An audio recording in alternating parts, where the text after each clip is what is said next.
ఎవలు ఈ Jemimah Rodrigues? మాకు రోహిత్ శర్మ తెలుసు, విరాట్ కోహ్లీ, సచిన్, సేవాగు, ధోని తెలుసు.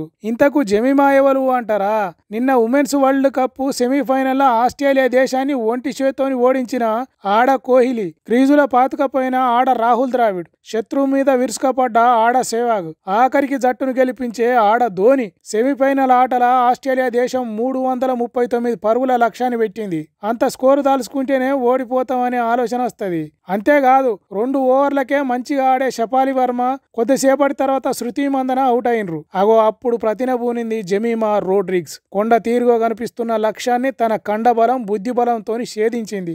ఆఖరి దాకా ఆడి ఆస్ట్రేలియాను ఓడించిన తర్వాత వర్షం మొదలైంది. ఇండియాను గెలిపించినందుకు తన ఆనంద బాష్పాలు వాన తీరుగా షురువైంది. మువ్వన్నెల జెండా మా వల్ల రెపరెపలాడిందనే సంతోషంతో అందరి ఆటగాళ్లు కన్నీళ్లు వర్షం తీరుగా గారినాయి. స్టేడియం మొత్తం దడిచింది. ఈ ఆటను టీవీల ముందు కూర్చొని చూసినోళ్ళు కూడా ఏడ్చిండ్రు. దీంతోని మొగోళ్ళ ఆటే కాదు, మేమాడే క్రికెట్ ఆట కూడా దేశ ప్రజలకు మజానిస్తుంది. ఓడిపోయే మ్యాచ్లను గెలిపించే జట్టు మాది. మీకు ఎన్ని ఉత్కంఠాలు కావాలంటే అన్ని మా ఆటలు ఉంటాయి. చెయ్యి జారే మ్యాచ్లను ఓడిసిపట్టే దమ్ము మాకున్నది. ప్రపంచ దేశాలన్నింటినీ ఓడించి ఆస్ట్రేలియాను మట్టి బుక్కించే సత్తా మాకున్నది. మా ఆటలు కూడా స్ఫూర్తి ఉంటది. కోహ్లీ, రోహిత్ శర్మ, సచిన్, ధోని అసొంటి ఆటగాళ్లు మాలో కూడా ఉన్నారు. ఉత్సాహాన్ని, ఉద్రేకాన్ని, సంతోషాన్ని మా ఆట కూడా ఇస్తుంది అని దేశానికి సందేశం ఇచ్చింది నిన్నటి మనోళ్ళ ఆట.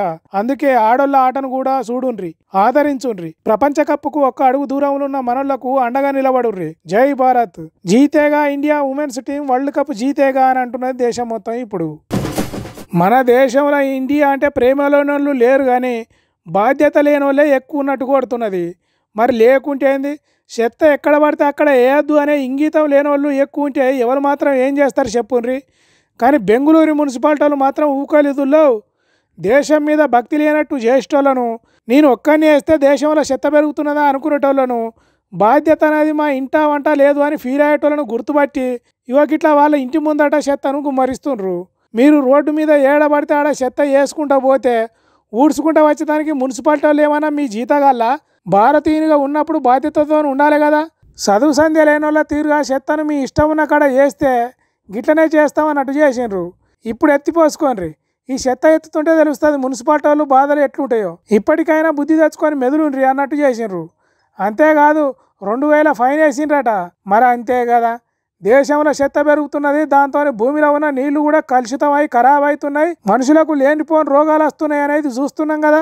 అయినా చాలా మంది ఇప్పటికీ చెత్తను చెత్తకుండీలా డబ్బాలల్లా వేస్తలేరు. వీళ్ళొక్కరికే కాదు, అంతటా ఇట్లనే చేస్తే దేశం మొత్తంలో ఒక వారంలోనే క్లీన్ అవుతుంది కావచ్చు కదా.